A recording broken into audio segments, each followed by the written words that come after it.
Do you feel a little bit like this? Alone, sad, depressed, because all you want to do is play Project Zomboid multiplayer, and we just have no idea when that stuff's coming out. Maybe tomorrow, maybe a week from now, might be a month or a year from now, who knows? But for now, we're stuck playing all by ourselves, and it's getting a little boring, right? Do you agree? Well, there's a solution, and I think you guys are really gonna like it. It's called split screen co-op, and I'm gonna show you how to do it today. Okay, so split screen co-op, how do you do it? I'm gonna be showing you how to do it using an application called Parsec, which lets you access a friend's computer virtually. So your friend's gonna have the game, you guys are all gonna be able to log into your friend's computer and play the game on their computer. There's two main reasons that I can see that you guys are definitely gonna wanna try this out. The first reason is that it just adds variety to the gameplay. We've all been playing solo for a while now, and just being able to play with a friend changes the dynamic of the game and adds a lot of fun to it, honestly.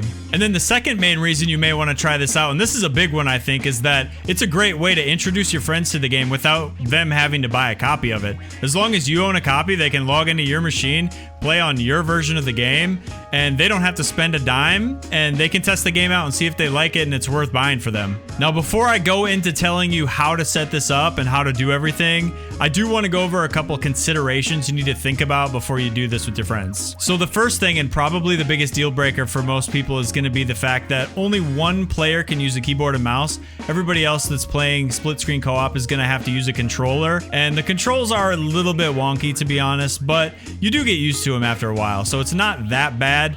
But it is something to think about for sure. So the second major thing you got to consider is your internet speed. So the way Parsec works is it takes your connection and it splits it evenly across everybody that you're gaming with. So if you have a crappy internet connection, it's going to be slow on everyone's machine, and it's going to kind of mess with your game experience. So you're going to have to think about that too. And then the last thing to think about is that everyone that's joining the host computer is not going to be able to access that saved file because it's saved on the host computer, not theirs. So if they want to get on and continue playing the character and their progress, they're not going to be able to until the host gets back on and hosts that game again. So that's pretty much everything you need to consider, and now I'm going to show you how to set everything up. Okay, so for getting everything set up, I'm going to break it into two parts. So the first part, I'm going to show you how to set up everything as the host. So you're the one who needs to own a copy of the game, and your friends are going to be accessing your computer. And then we're going to move on to the second part, where I'm going to show you how to set up everything as a guest. Once you have this set up correctly, you'll be able to join your friend's computer and play their copy of the game. So if you're a guest, you don't need to own a copy of the game, as long as your friend that's hosting the game has his own copy. So as a host, the first step you're going to do is go to parsec.app, and you're going to click the download now button. That's going to download the application, and you can start the install process. Once you have Parsec installed, you should see your computer pop up here on the computers tab. So the first thing you're going to want to do is go to the settings tab over here, and then you're going to want to go up to the host tab up top here and copy these settings. So under hosting enabled, you want to make sure that's enabled. Under host name, just change that to whatever you want your computer to be named. Under resolution, definitely make sure you have keep host resolution selected there. Under bandwidth limit, it gives you a lot of options here, but it caps out at 50 megabytes per second. And we're going to be able to change that in the config file. So I'll show you how to do that here in a second. Then under FPS, keep it at 60. Under exclusive input mode, keep that on. Display, just go ahead and choose whatever display you want to use. Echo canceling on, virtual gamepad type, Xbox 360, maximum quality, make sure that's high. So now I'm going to show you how to edit that config file so we can increase your bandwidth. So go ahead and click on this button right here, and it's going to open this text document for you. And what we're looking to edit here is this encoder bitrate. So like I showed you before, that maxes out at 50 by default. So we can go ahead and change this to whatever we want. So I would suggest doing a speed test, and you can do that easily by Googling speed test and just hitting run speed test right here. So it's going to run a speed test for you. It's going to start by doing your download speed. But what we really care about here is going to be the upload speed, because that's what Parsec is going to use to distribute your bandwidth to the people that are playing with you. So for me right now, mine's capping out at about, looks like 550-ish, 600. So 635. So that's why I've got mine set to 500, as you can see here, because I want to send out the max bitrate I can so we all have the smoothest gaming experience possible. So an important thing to note here in the configuration file is that Parsec is going to override these changes if you make the changes and save the document while Parsec's still open. So make sure you close down Parsec, make the changes in the config file, save it, and then reopen Parsec so it launches with this new default bitrate. Okay, so now that you have the config file edited, you're going to want to open up Steam and launch Project Zomboid. And you want to make sure you have the I will backup my save version. So if you don't see that version right here, go ahead and right click on the game, click properties, and click on betas, and you'll have a drop down menu here and it'll let you pick the I will backup my saved version. And this may need to install, but once it's done, go ahead and close the game and launch it. Once you have the game launched, we're going to head back over to Parsec. Click on the settings tab again, and this time go to the approved apps page, and you're gonna wanna make sure you have this turned on. And now that you have Project Zomboid open, it should show up here. Click that app, and basically this is going to allow the people that join your computer as guests to access Project Zomboid. So it's important that you have this clicked, because if you don't, they're not going to be able to interact with your game and they won't be able to play. So this is a really important step. And I actually recommend turning on whatever web browser you have too, because a lot of times when I play, I flick back and forth between the game and the map. And if you don't have your web browser enabled here, your friends won't be able to see the map when you tab over to it. So I would recommend clicking this on too. And now that we've made those changes, you're going to want to restart Parsec to make sure the changes stick. So now that you have Parsec restarted, you're going to want to jump back over to the Project Zomboid game, and we're going to jump into the options menu here. So for the ideal experience, it's actually best to play on windowed. So you're going to want to switch the display mode to windowed, and then go ahead and just pick whatever resolution your monitor is. So mine's 1920 by 1080, so I'm going to select that, then click apply and accept. So the next step in the process is actually a little counterintuitive, but you're actually going to want to start a solo game. Pick whatever playstyle you want, pick your city, build your character, and load yourself into the game. And now that you're loaded into the game, go ahead and pause your game, and we're going to head back over to Parsec. Okay, so now back in Parsec on the Computers tab, you're going to click the share button, and it's going to generate a link for you that you can send to your friends that are going to be playing with you. So when your friends click that link, they're going to be taken to a page that looks like this. All they need to do is click this button here, and they'll be connected to your PC. And then on your end, you should see this pop up, and that's your friend waiting to connect to your computer. So just hit the accept, and they'll be connected. So now that your friend's connected to your computer, you're going to want to go back over to Project Zomboid, click on the options menu, and navigate over to the controller tab. And now that you're on this screen, you should see your friend's controller showing up over here on the left side. And you're going to want to go over to the right side where it says test controller, click the drop down and select your friend's controller. And now that they're connected, have them hit a bunch of buttons and you should see their controller inputs showing up here on the right side. And if you have more than one friend joining your game, you should see all of their controllers showing up here right now. So go through this process for all the controllers. So now that your computer's reading all the controllers, you want to click over to the accessibility tab and make sure you have player 2, player 3, player 4 checked if you have all 4 players. If you just have 2 or just have 3, just check the appropriate amount of boxes here. Apply and accept.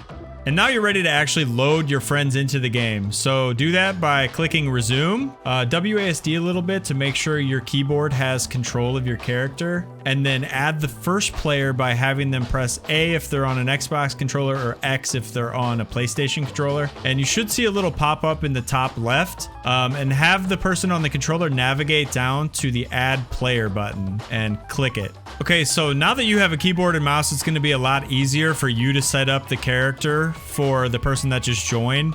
So go ahead and create their character and make sure that you click on spawn on player 1 so they load on the map right next to you. And once you've completed that process, you should see your screen go into a split screen with the second character spawning right next to you. Now, if you're playing with more than 2 people, just repeat that exact same process for the third and the fourth. And so now you're good to go. You should have everyone on the screen and you guys are ready to start playing.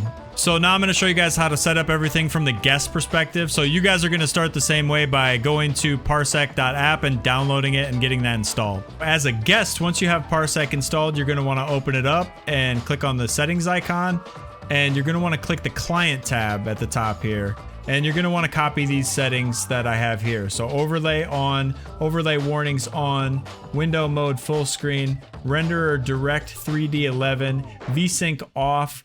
Decoder is gonna depend on the computer, but they do recommend that you only use software for compatibility reasons. So you're gonna wanna click the drop down here and click whatever hardware makes sense for your computer. H.265 you're gonna want on, immersive mode off, and Discord status you want off. And that's all for the settings. So once you have all that done, you want to close the application and reopen it so the settings save. Okay, so now that you have Parsec restarted, you're going to want to plug in your controller right now. Once you have the controller plugged in, you want to head to the settings button here and click on the gamepad tab. Now you should see your gamepad show up here. If you have any trouble, just hit some buttons on your gamepad and it should recognize it. Now that Parsec is recognizing your controller, you're going to want to have the host send you their shared link. And once you get the link from your friend, you're going to get taken to a web page that looks like this. All you got to do is click this blue button here and you're going to connect to their PC. And now all you're going to have to do is make sure that Project Zomboid is recognizing the inputs from your controller and you should be ready to load into the game. So once the host closes the menu and is back in the main game here, all you're going to do is hit A if you're on an Xbox controller or X if you're on a PlayStation controller, and you should get the pop-up in the top left that allows you to add your player. Just click that button. And you're going to want to let the player with the keyboard and mouse create the character here for you. It's a lot easier for them to click on all the buttons and get your character created for you. So now that your character is created, you should see yourself load into the world and you're ready to play. And boom, just like that, you got split screen, co-op, ready to play. But there are a few things you're going to want to keep in mind when you're playing like this. First thing you're going to want to keep in mind as the host is that any audio that you're playing on your desktop is going to be hearable by everybody else. So just keep that in mind so you know. So the second thing is actually a really big deal and it can get you killed really easily, so you're going to want to keep note of this. If you are the host and you click off of the Project Zomboid app to click onto anything else on your PC, everyone that's connected to your computer is going to lose control of their character, so they're going to be unable to input anything into the game. So if you don't pause the game before you do this, your friends' characters are going to be left vulnerable just standing there and they're not going to be able to move. So make sure you pause the game before you click off the Project Zomboid app if you need to for any reason. So the next thing to keep in mind is that if you don't mess with the settings at all, there's going to be the same amount of loot on the map as there would be just with a single player. So just keep that in mind because now you have up to 4 characters that you're going to need resources for in order to keep them alive. So another thing to look out for is that some of the menus take up the full screen when you open them. For example, the crafting menu, if that gets open, kind of blocks everyone's view. So make sure you don't do that in a heated situation because you might put your friends in kind of a weird situation if they can't see what's around them. So another kind of weird quirk comes with sleeping. So there's going to be times where you need to sleep, but the rest of the characters don't have to. Normally when you're playing by yourself, you can just speed up the clock and it's not a big deal. But when you have one character that's tired and another character that can't go to sleep, it's a little awkward because you need to speed up time so the sleeping goes faster for the one. So the other guy just has to kind of like hide somewhere while the clock is going really fast, and it kind of creates a weird dynamic, but you get used to it after a while. Another pretty big thing you got to keep in mind is that the G key on the keyboard toggles on and off PvP. So if you accidentally have PvP on around your friends, you might accidentally hit them and do some damage. So make sure you keep PvP off unless you want to kill them on purpose or something like that. You may want to mess around with a little PvP just to test it out. We had some fun on stream with it, so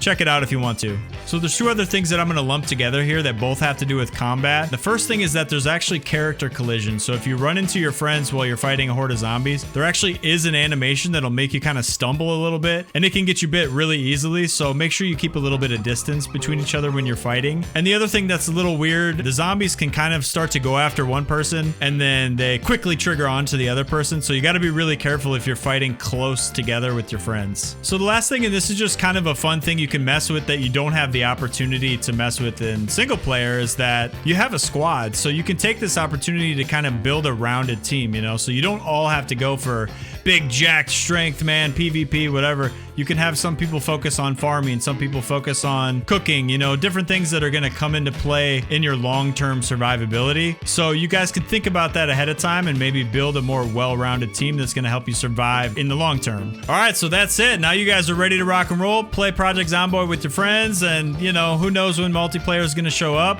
but we have a little workaround. So try it out. I think you guys are really gonna like it and enjoy it. I've been doing it a little bit on my stream, and we've been having a lot of fun with it. If you do want to check out the stream, I stream Project Zomboid all week long, Monday through Friday. So come through, check it out. I got a link in the description. And also, if you're looking for people to play split screen co-op with, join the Discord. I've got a link in the description. You guys can come in. We got a bunch of people hanging out in there, always down to play a little bit of multiplayer, a little bit of co-op. So if you need people to play it with and test this out, join the Discord, get yourself all set up in there, and you'll be playing split screen co-op in no time. Hopefully we get some multiplayer soon, guys. Can we agree on that? Thanks for watching the video, and we'll see you guys next time. Have a good one. Peace. All you want to do is play Project Zomboid multiplayer, but you can't because it's not out yet. Well, you're not alone. There's a lot of people out there. Oh my god, I got chipmunk voice going on. Ah, chat, why'd you do this to me?